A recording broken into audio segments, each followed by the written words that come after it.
थोड़ी एनर्जी मिलेगा तो अच्छा रहेगा। Good afternoon. अच्छा, बिफोर मैं शुरू करूं, आप में से कितने लोग इस तरीके के सेमिनार के लिए या इस तरीके की ट्रेनिंग के लिए फर्स्ट टाइम आए?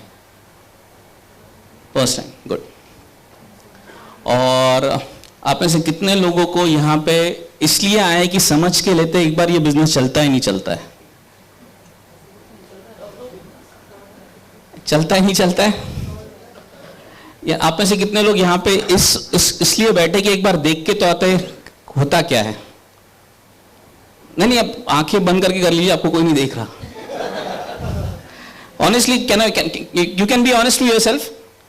इसका मतलब अगर आप में से बहुत से लोगों को पूरा पक्का विश्वास है कि ये बिजनेस चलता है तो आपको इस ट्रेनिंग को आने की जरूरत नहीं है। किसके मन में अभी भी डाउट है ये चलता है नहीं चलता है? अच्छा, आप में से कितने लोग ये बिजनेस पार्ट टाइम कर रहे हैं और फुल टाइम करना चाहते हैं लेकिन कर इसलिए ले रहे कि एक बार देख लेते हैं, चल गया तो कर लूंगा?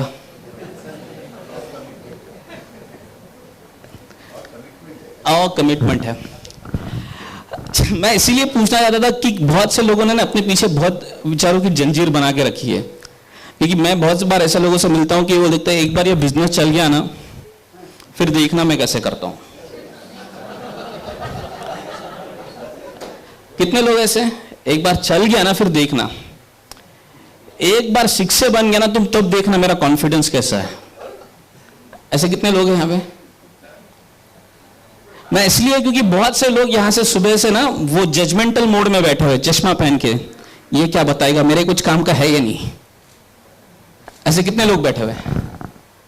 मैं इसलिए पूछ रहा, बिल्कुल हाँ, बिल्कुल शर्माइएगा नहीं, क्योंकि मैं जैसे इन्होंने कहा कि मैं 682-2 ranking is just the number, मैं भी आपके जैसा ही कहीं पे बैठा था। और जब मैं अपनी अच्छा, आप मेरे से क्या सुनना चाहोगे? मोटिवेशन कर लूं थोड़ा? जरूरत नहीं, मेरे ख्याल से शाहिद भाई की स्टोरी बहुत मोटिवेटिंग थी कि वो मेरे ख्याल से शिक्षक बनने तक कामयाब आ जाएगी। और उसके बाद बाकी के जो सारे स्पीकर्स हैं अमेजिंगली आपको मोटिवेट किया है बिजनेस के लिए, वो उसको इशू नहीं है। तो आप मेरे से सुनना क्या चाहते हो? मैं एक्चुअली शाहिद भाई को बताया था, मैं ट्रेनिंग सुनने आया था यहाँ पे, मैं राजन भाई को सुनने आया था क्योंकि राजन भाई को बहुत दिनों से सुना नहीं था, खुद भी मोटिवेट होना चाहता था। तो बोला चलो, राजन भाई को पूछा कि क्या मैं आ सकता हूँ, तो बोला हाँ आ जाइए। राजन भाई ने शाहिद भाई को बताया कि नहीं अनिरुद्ध आ रहा है, उसको भी बुलाओ उठाओ वहाँ पे। तो मैंने शाहिद भाई ने फोन किया कि शाहिद भाई आप अनिरुद्ध भाई बात कर रहे हो? बोला यार मैं खुद सुनने आया हूँ लोगों का, मैं क्या हूँ। तो मैं इसलिए यहाँ पे मैं पूछना चाहता हूँ कि आप सुनना क्या चाहते हो मेरे से? 682-2 कैसे बनाइए, या पहले 2 बकरे कैसे ढूंढे ये?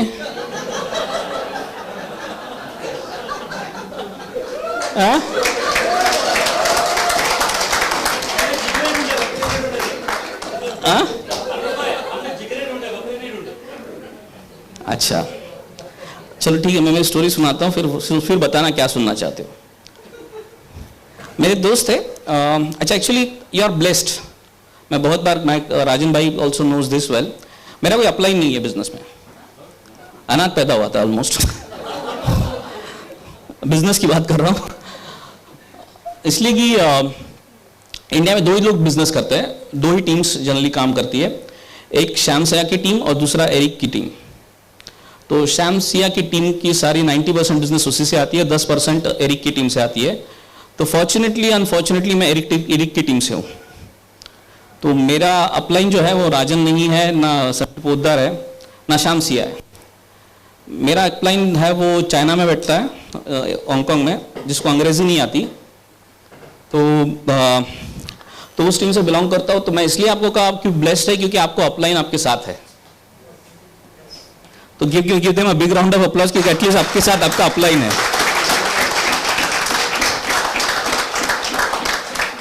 जो फोन करे तो फोन उठाएगा और आपकी भाषा में बात करेगा। हाँ समझेगा भी। तो आप मेरा दर्द समझ सकते हो। तो एक्चुअली जून 2016 में शायद से इनाजी का यहाँ पे फर्स्ट स्टार्टिंग फंक्शन कुछ हुआ था। तो one of my friend doctor from Kerala, तो वो उसने मुझे फ़ोन किया कि यार अनिरुद्ध, एक कोई वाटर आयोनाइजर है जिसके बारे में मैं तुम्हें बताना चाहता हूँ। तो घर में प्यूरीफायर था तो वाटर आयोनाइजर को समझ में नहीं आता, तो मैंने कहा कि यार ठीक है बता दीजिए, और अभी मैंने जस्ट फिल्टर चेंज किया तो अगले साल ले लेंगे आपका प्यूरीफायर। नहीं, ये आयोनाइजर नहीं है, ये प्यूरीफायर नहीं है, आयोनाइजर है, बहुत अच्छा ये करता है, ये जापान का है। अब मुझे ये पता था कि जापानीज लोग थोड़े कीड़े वाले होते हैं, कोई तो नया जंतु ढूंढा होगा जो इनका ही फिल्टर निकालता होगा और कीमत सस्ती नहीं होगी। तो आदमी का कितना सोच होता है प्यूरीफायर के लिए? 20,000 रुपये, जापानीज हो तो 50,000 रुपया, उससे क्या हो सकता है? उससे बड़ा हो सकता है किसी को? तो उसने बोला ठीक है, नहीं बोला बहुत अलग है। मैं बोला एक बार बात कि कीमत कितनी बता दे, क्योंकि फिर डिसाइड करते हैं ये साल लेना है अगले साल लेना है। तो उसने बोला नहीं मैं डेमो देता हूँ फिर समझ लेना। मैं बोला तो जब तक तो घर में ही नहीं लूंगा जब तक वो प्राइस बताएगा। तो उसने वो टाइम कीमत बता ली 2,68,000 रुपया। तो फिर मैंने बोला मैं जिंदगी भर नहीं लूंगा। तो मैं बोला हाँ बहुत बढ़िया, तो आजा कभी आया तो मैं तेरे से देख लूंगा। 6 महीने तक वो बंदा मेरे पीछे लगा था, 6 महीने तक हर महीने आता था और बोलता था अनिरुद्ध तेरे को डेमो देना है। बोला हाँ यार बाहर हूँ, बाद में मिलता हूँ, डेफिनेटली नेक्स्ट टाइम। तो ऐसा करते 6 महीना हो गया। Now I should thanking to that person कि 6 महीने तक वो बंदे ने मेरा पीछा नहीं छोड़ा। ओके तो 6 महीने के बाद उसने बोला यार देख ऐसा है कि मुझे पता है तू मुझे टाल रहा है, दोस्ती की खातिर एक बार देख ले। मैं बोला अच्छा तू दोस्ती का नाम दे रहा तो देख लूंगा, लेकिन ये समझ ले उसके बाद फोन नहीं करना कि कब ले रहा है। तो इमीडिएटली 6 महीने के बाद मैंने उसको टाइम दिया, 7 बजे शाम को मैंने उसको मेरे घर पे बुलाया और मैंने वाइफ को बोल दिया कि बेटे को लेके नीचे ना सोसाइटी में खेलने चले जाए, क्योंकि बंदा 3 लाख का प्यूरीफायर बेचने आ रहा है जो मैं नहीं लेने वाला हूँ। गलती से तुम्हें अच्छा लगे तो मेरे पास पैसे नहीं है। तो वाइफ को 1 घंटा भेज दिया नीचे और मैंने उसका साथ डेमो देखा। तो वो दिखाना शुरू कर दिया, तो it was making some sense. Yes और नो? क्या आप मेरे से जुड़ रहे हो? Are you relating with me? अच्छा मुझे लगा ना तो मेरा ही कुछ अलग स्टोरी है यहाँ पे। सो व्हाट हैपेंड कि तो जैसे वो पानी के कलर बदले तो मेरे भी आंखों के कलर उड़ गए। तो मैं बोला मेक सेंस। तो मैंने उसको एक चीज़ कहा कि देखो ऐसा है, ये प्रोडक्ट मेरे प्रायोरिटी पे नहीं था, अब मेरे लिस्ट में आ गया है, तो जब पैसा आएगा तो मैं पक्का ले लूंगा। तो उसका चेहरा थोड़ा उतर गया, मतलब चलो ये लंबा गया। तो अब वाइफ, अब फिर बातें हो रही थी, लेकिन वाइफ का ऐसा था कि अब कितना खिलाएगी बच्चों को, वो भी आ गई ऊपर। तो मैंने कहा अगर आपके पास टाइम है तो इसको भी दिखा दो भाई। तो फिर दूसरा डेमो घर में वही हो गया वाइफ को। तो उसने कहा कि देखो अनिरुद्ध इसके साथ बिजनेस भी है, आप तो बिजनेस देख लो। मैं बोला हाँ पक्का MLM होगा ये। तो बोला दिखा दे भाई, वो भी देखा तो यार मेक सेंस। तो अब I am just cutting long story short. तो so I bought the product in 8 days। कैसा किया वो अगेन बहुत लंबा सेशन हो जाएगा, but it was not easy कि ऊपर के जेब में पैसे थे और निकाल के दे दिए।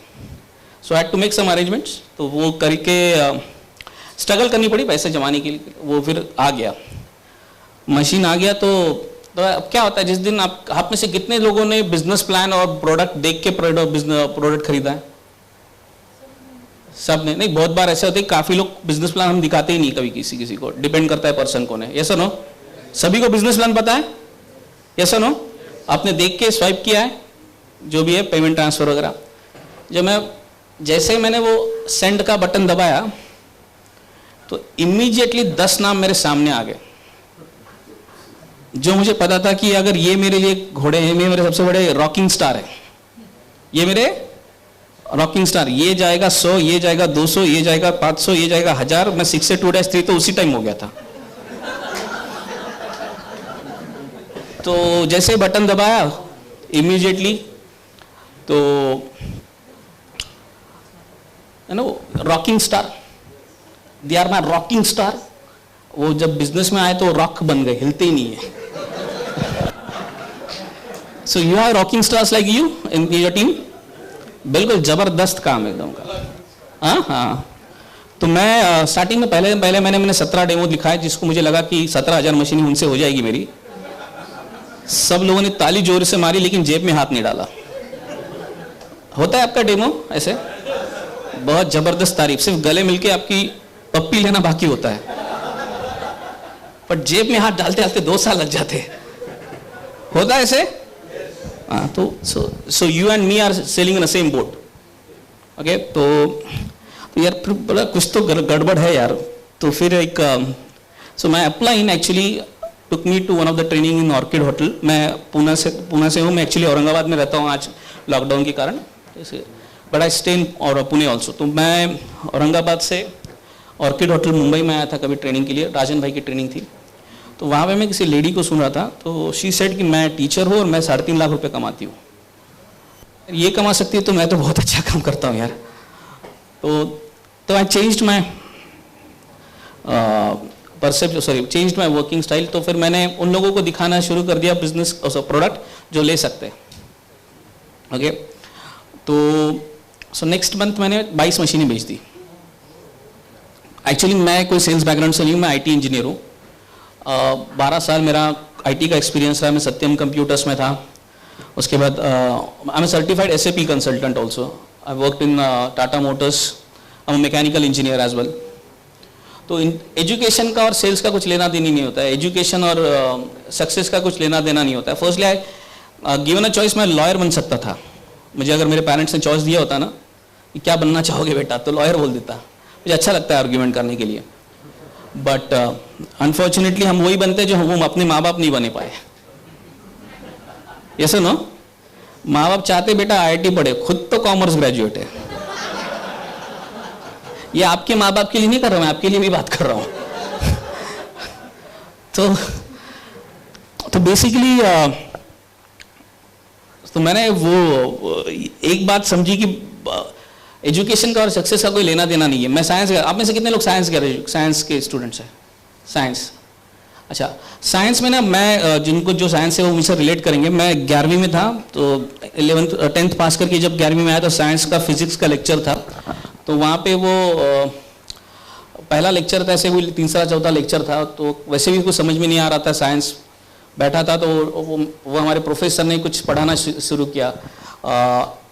Friction is a chapter in science. ये सब those who are from my science, yes, friction. There is something called mu, उसको एंगल ऑफ बैंकिंग कहते हैं, थीटा, राइट। अच्छा, तो वो समझाया वो म्यू क्या होता है। आप जिनको नहीं समझ में आ रहा है जस्ट स्टोरी सुन लीजिए, समझ में आ जाएगा। तो वो ऐसा है कि it's called angle of friction, mu. Okay, तो उसने कहा कि देखो आपकी तरफ एक 200 किलो का पत्थर चढ़ान से नीचे उतरते आ रहा है 200 किलोमीटर के स्पीड से। आप उसके सामने खड़े हो, एंगल ऑफ बैंकिंग ये है, उसका स्पीड ये है, हवा का स्पीड ये है, और आपको म्यू निकालना है। पहले समझ में नहीं था ये म्यू क्या है। मैंने सोचा लाइफ में ये कब काम आने वाला है मेरे को। 200 किलोमीटर से जब मेरे पास कोई पत्थर आ रहा है जिसका 200 किलोग्राम का, उसका स्पीड इतना है, हवा किधर की भी हो, होशियारी किसमें होगी, बाजू में हटने में या म्यू निकालने में?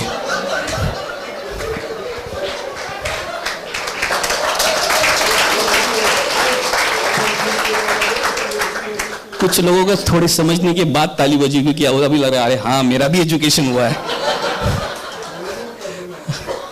राइट, तो ऐसा सीन है कि sometimes we have to unlearn lot of things. मैं इसलिए बता रहा हूं कि I am not against education. Please, मैं ऐसा यार ये इतना खर्चा करवा के अब बोल रहे हैं एजुकेशन ठीक नहीं है, नहीं, आई am not against education. I am also learned person, educated person. तो मैं इसलिए कहता हूं कि अगर आपको कुछ नई चीज सीखनी है ना, तो बहुत से चीज को आपको छोड़ना पड़ता है। You have to unlearn this. कैंगन बिजनेस में अगर आपको बढ़ना है ना, तो आपके सारे जो कॉमन सेंस है ना अब तक के, वो सारे पीछे छोड़ने पड़ेंगे। Are we together? ओके, तो कैंगन बिजनेस में मैंने 22 मशीनें बेची स्टार्टिंग में। तो मुझे 14 महीने लगे सक्सेस होने के लिए। ओके, और 14 महीने तक होने के बाद ऐसा सिचुएशन आ गया था कि फुल्ली एग्जॉस्टेड, कुछ काम करने की इच्छा ही बची नहीं थी, क्योंकि अकेला काम कर रहा था। मैं हमेशा कहता हूं, क्या आप इस बिजनेस से फाइनेंशियल फ्रीडम कमाना चाहते हो या कैंगन के मजदूर करके मरना चाहते हो? कैंगन का मजदूर यानी कौन होता है पता है? जो 4, 5, 6, 8 पॉइंट के लिए काम करता है। क्योंकि उसका ऐसा होता है कि ना, वो टीम की तो छोड़ दो, खुद की देखता है। ऐसा ना? ओके, ये बिजनेस में अगर काम करना है तो आपको आपके नीचे बहुत से सक्सेस क्रिएट करने पड़ेंगे, जहां पे फिर आपको अपनी खुद से ऊपर उठ के देखना पड़ता है। Are we together? This business does not get build by people. ये बिजनेस जो है लोगों से नहीं बढ़ता है। एक्चुअली आपको लोगों को बनाना पड़ता है, तो उसके कारण ये बिजनेस बढ़ता है। Are we together? Okay. So it took me almost 14 months. उसके बाद 2.5 साल में मैं 62-2 बन गया. So probably month or 2, ज़्यादा से ज़्यादा 2 या 2.5 महीने में 62-3 बन जाऊंगा. मैं इसलिए बता रहा हूँ क्योंकि मेरे को कोई अप्लाई नहीं था, बताने के लिए कोई नहीं था. हर टाइम जो गलती करता था वही मेरा एजुकेशन हुआ करता था. तो वही चीज़ वापस लेके आता था. क्वेश्चन ऐसे पूछे जाते थे जिसका कोई आंसर पता नहीं था. गूगल बाबा जिंदाबाद. तो गूगल से ढूंढ के किसी से पूछ के, क्योंकि मेरे को तो चाइनीज़ नहीं आती ना, तो प्रॉब्लम वो था. तो मैं तो it took a time for me. तो मैं हमेशा लोगों को बोलता हूँ जो मुझे मिलता है यू आर लकी. और वो टाइम ऐसा था कि ऑलमोस्ट बिजनेस 1 साल पुराना था. तो हर तीसरा बंदा मुझे पूछता था इसकी क्या गारंटी, ये बिजनेस कितना चलेगा.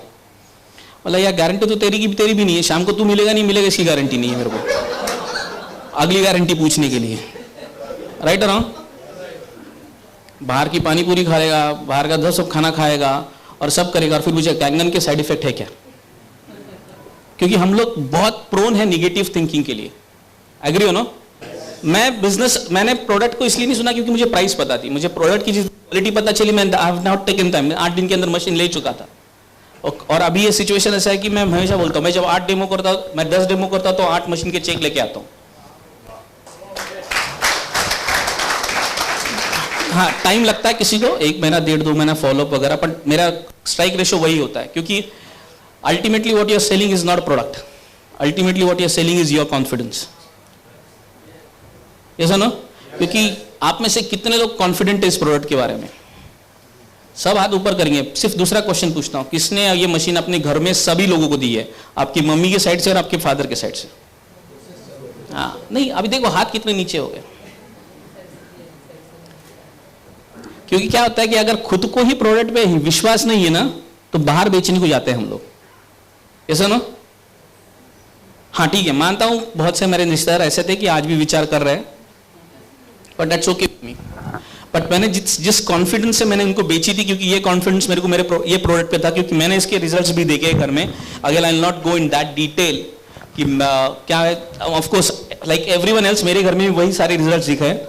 डायबिटीज, ब्लड प्रेशर, इसके ऊपर.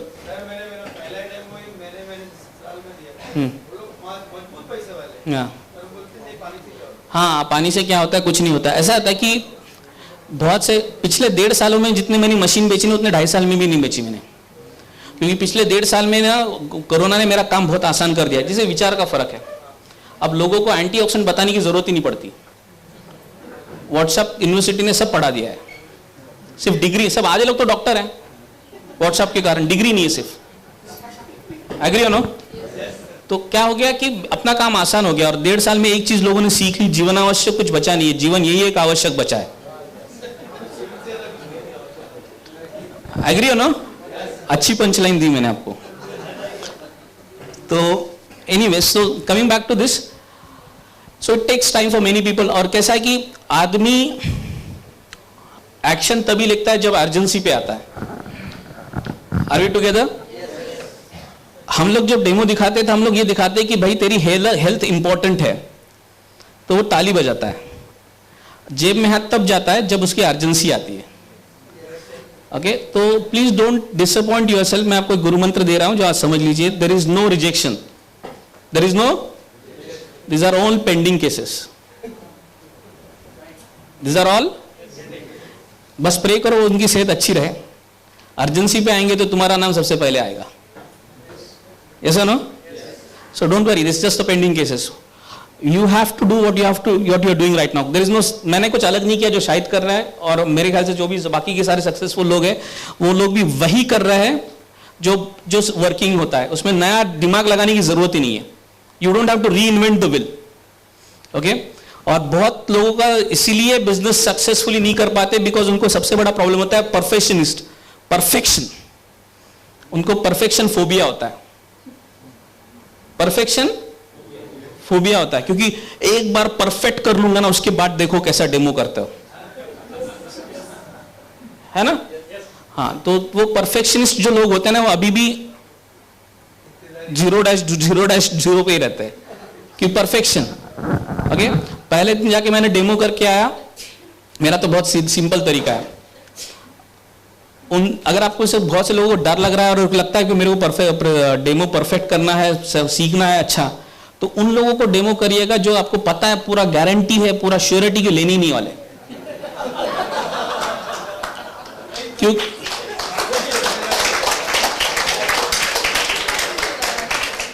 अगर ले लिया तो आपका बोनस, नहीं हुआ तो दुख तो तुम्हें नहीं होता है।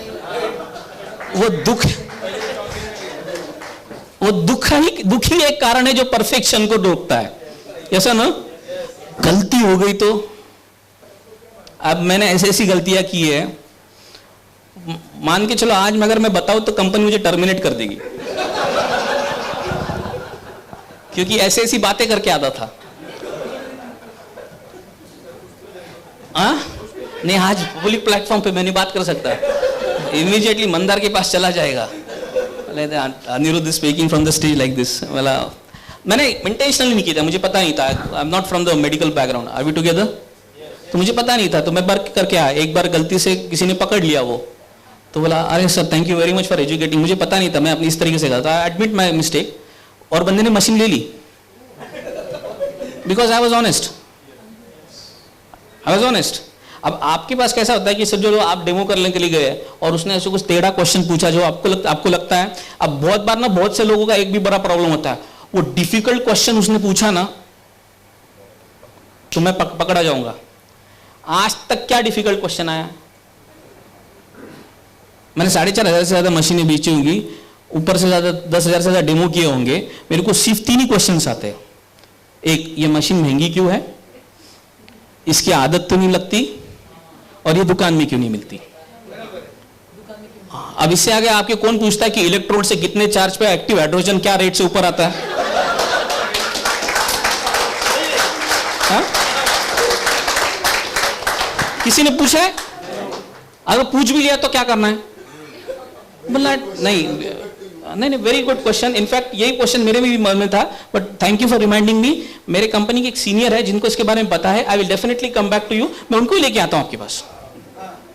फिर कहा कि किसके पास जाना? शाहिद भाई या गूगल? राइट और रॉन्ग? सिंपल है। बहुत बिजनेस कॉम्प्लिकेट करके रखता है। देखो, बहुत सिंपल, बहुत डिफिकल्ट होता है किसी चीज को सिंपल बनाना। Are we together?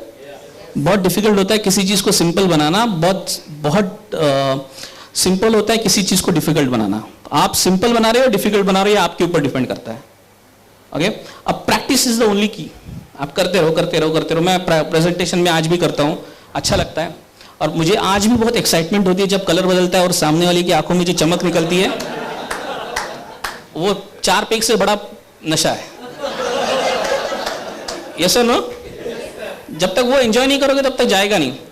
और मुझे कितनी बार ऐसे कस्टमर्स के पास मेरे टीम ने लेके गया, सर ये आपको इतना डिफिकल्ट क्वेश्चन पूछने वाला है ना, आप प्रिपेयर करके चलना।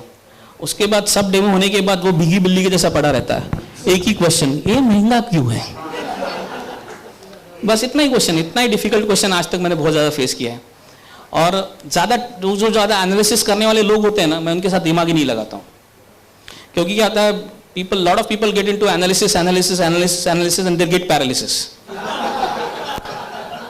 उनका दिमाग काम नहीं करता। क्यों टाइम पास करे यार। और सबसे बड़ा प्रॉब्लम ये है, आखिर भाई शायद भाई जाते जाते बता दूं, हम लोग उन लोगों में अटके पड़े हुए होते हैं जो ना बोले। हम उन लोगों में अटके पड़े होते हैं जो ना बोले हैं। जिन्होंने हाँ बोला उनके साथ काम कर लो ना यार, हो जाएगा काम।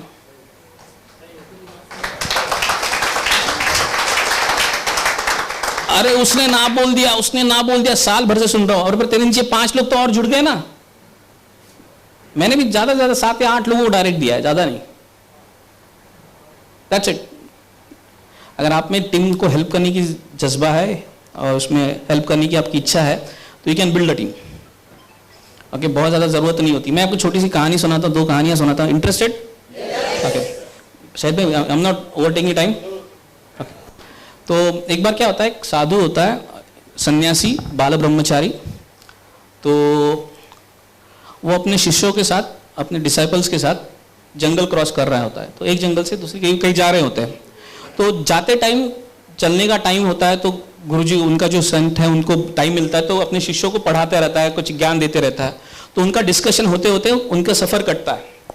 तो एक नदी के पास आते हैं, नदी के पास आते हैं, वहाँ पे एक औरत खड़ी हुई होती है जो वेश्या होती है, जो प्रोस्टिट्यूट होती है, उसको वारंगाना कहते हैं।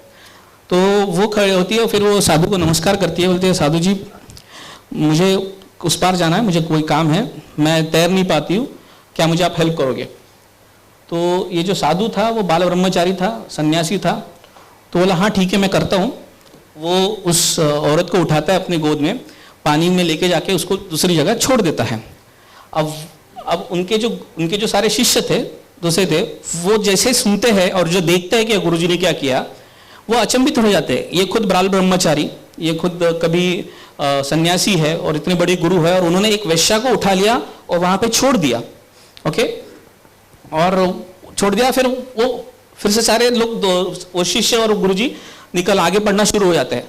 अब फर्क ये हो जाता है कि इतने टाइम तक वो नदी तक आने तक उनकी जो वार्ता होती थी, उनकी जो बातें होती थी, अचानक से बंद हो जाती है, क्योंकि शिष्य लोग एकदम ऐसे सहमे से नीचे देख के देख रहे थे। अब ये कुछ किलोमीटर चलने के बाद गुरुजी को एकदम समझ में आता है कि यार हम लोग इतना बात करते हुए आ रहे थे और ये अचानक ये सारे यहाँ पे बात बंद करना शुरू हो गए। तो गुरुजी उनको जो साधु थे, वो संत थे, वो पलट के मुड़ के उस बंदों को बोलते हैं यार मैंने उस औरत को वो नदी के उस किनारे भी छोड़ के आ गया, तुम क्यों अभी दिमाग में रख रहे हो? ऐसा ना, मैंने उसको वहीं पे छोड़ के आ चुका हूं, तुम क्यों दिमाग में रख रहे हो? उसने ना बोल दिया ना, छोड़ दो ना, क्यों दिमाग में लेके जा रहे हो? क्यों समय बर्बाद कर रहे हो? ऐसा no, that's a very simple thing. You don't keep this people. जो नहीं है वो नहीं है। किसी ने अभी इसके आने से पहले किसी ने कहा, मैं बहुत मानता हूं इस चीज के ऊपर, ये मशीन पैसे से नहीं खरीदी जाती, अपने नसीब से खरीदी जाती है। अगर नसीब में है तो आएगा मशीन, ऐसा नो। क्योंकि बहुत से शाहिद भाई को भी पता है, सबको भी पता है यार, जिसके पास मर्सिडीज 4 टायर बदलने में अपने 2 मशीनें आती है, वो भी सोचता है कि मशीन महंगी है, ऐसा नो। क्यों रखते हो दिमाग में? उसके नसीब में नहीं है, छोड़ देना, ऐसा नो। नसीब में नहीं है, छोड़ दे, क्या दिमाग खराब, मूव ऑन। ओके, क्योंकि जब उसका टाइम आएगा तो आप भी नहीं रोक सकेंगे उसको मशीन लेने से, राइट और रॉन्ग। तो ये बहुत इंपॉर्टेंट चीज है, और ये बिजनेस करने के लिए बहुत इंपॉर्टेंट चीज है। एक जुनून होना चाहिए, एक रीजन होना चाहिए। अगर रीजन नहीं है, अगर आप में से बहुत से लोग तो स्टार्टिंग में यही सोच, मैं तो बिजनेस में ये आया था कि यार पहले मेरे मशीन के पैसे निकल जाए तो मैंने बहुत गंगा नहा ली, ऐसा ना। अपने पैसे निकलने दो, फिर देखेंगे आगे। ओके, उसके बाद जो मिला वो प्रॉफिट ही है। तो बहुत बार ऐसा होता है कि हम लोग काफी 1, 2 बार, 3 बार, 4 बार कर लेते हैं, काफी बार पेंडिंग केसेस हो जाते हैं, काफी रिजेक्शंस आते हैं। फिर हमारा मन में एक डाउट अंदर से आवाज शुरू होता है, यार ठीक तो किया ना? आता है, ठीक किया या नहीं किया, ऐसा एक बार डाउट आता है अंदर से। ओके, तो यार उसके लिए बहुत इंपॉर्टेंट है किस कारण से कर रहे हो, क्या रीजन है इसके पीछे। ओके, क्योंकि फिर एक्सक्यूज आना शुरू होता है। हमारे में बहुत अच्छी एक कला है खुद को कन्विंस करने की, ऐसा ना, कर लेते कन्विंस, नहीं उसका हो सकता है, मेरा नहीं हो सकता, क्योंकि क्योंकि के लिए 10 और कारण बन जाते हैं, राइट और रॉन्ग। ओके, तो coming back to this point, मैं बिफोर आई एंड दिस, मैं एक स्टोरी हमेशा मैं बताता हूँ और ये मेरी फेवरेट है। और क्योंकि कई बार हम जो कहानियां सुनते हैं उसमें बहुत ज़्यादा अच्छा एजुकेशन मिलता है रादर देन बात करने से, ये मेरा मानना है। तो मैंने ये शायद से आप में से कितने लोगों ने मुझे पिछले टाइम गोवा में सेशन हुआ था उसमें सुना था? आप में से किन लोगों ने सुना है? नहीं, ठीक है। मैं हमेशा ये स्टोरी बताता हूँ और मैं इसका भी समापन इसी से करना चाहूँगा क्योंकि मुझे बहुत अच्छी लगती है। एक बार एक गांव में एक कुत्ता भौंकना शुरू कर देता है और दौड़ना शुरू कर देता है, भौंकना शुरू कर देता है। तो दौड़ रहा है, भौंक रहा है, दौड़ रहा है, भौंक रहा है, दौड़ रहा है, भौंक रहा है। तो गांव में एक चक्कर कहाँ रहेगा, उसको 2-3 बार चक्कर मारने के बाद एक दूसरा कुत्ता भी उसको ज्वाइन हो जाता है। दौड़ रहा है, भौंक रहा है, दौड़ रहा है, भौंक रहा है, दोनों अब कर रहे हैं। अब दूसरे को देखकर तीसरा होता है। अब 3 कुत्ते दौड़ रहे गांव में, 3 का हो जाता है 5, 5 का हो जाता है 15, 15 का 20, 20, गांव के सारे कुत्ते खत्म हो जाते हैं। सब दौड़ रहे, भौंक रहे, दौड़ रहे, भौंक रहे, दौड़ रहे। फिर एक गांव से दूसरे गांव कारवां जाता है, वहां पे भी 40 और कुत्ते जमा हो जाते हैं। फिर दौड़ा दौड़ा दौड़ा दौड़ा दौड़ा शुरू हो जाता है। उसके बाद एक बहुत 1.5 कुत्ता होता है पीछे के साइड, वो दूसरे कुत्ते को भौंकते बोलता है, तू क्यों भौंक रहा है, क्यों दौड़ रहा है? नहीं मेरे को नहीं पता, सामने भौंक रहा है, सामने दौड़ रहा है, इसलिए मैं भी दौड़ रहा हूँ। उसको रोक, तू क्यों दौड़ रहा है? नहीं मेरे को नहीं पता, सामने वाला दौड़ रहा है। उसको बोल रहा है, अरे क्या पागल है, पता नहीं क्यों दौड़ रहा है, तो वो एक कुत्ता रुक जाता है, एक कुत्ता रुक गया, उसके पीछे वाले कुत्ते रुक जाते हैं, ऐसे करते करते। बट जो स्टार्टिंग में कुत्ता भौंक रहा है और दौड़ रहा है ना, अभी भी भौंक रहा है, दौड़ रहा है। मैं पूछना चाहता हूं आपको क्या लगता है वो क्यों दौड़ रहा है? वो सामने वाला जो कुत्ता था, जो दौड़ रहा था, भौंक रहा था, उसने किसी रैबिट को देख लिया था। उसने किसी रैबिट को देख लिया था, वो रैबिट का आना चाहता था, इसलिए दौड़ रहा था। और बाकी के कुत्ते क्यों दौड़ रहे थे? जब तक आपके लाइफ में कोई ऐसा रैबिट नहीं मिलेगा ना, जिसके पीछे आप दौड़ना नहीं करोगे, तब तक ये बिजनेस आपका नहीं चलेगा, क्योंकि पर बाकी के कुत्तों की तरह आप भी बीच में कभी छोड़ के चले जाओगे। So it was wonderful and thank you. It was wonderful to have a conversation with you. Thank you very much, Shahid Bhai, for giving me opportunity. And I wish you everyone a very fast and early 6A. Thank you very much. God bless. Thank you so much. Thank you so much. Anirudh sir, thank you so much. Wonderful session. Thank you so much.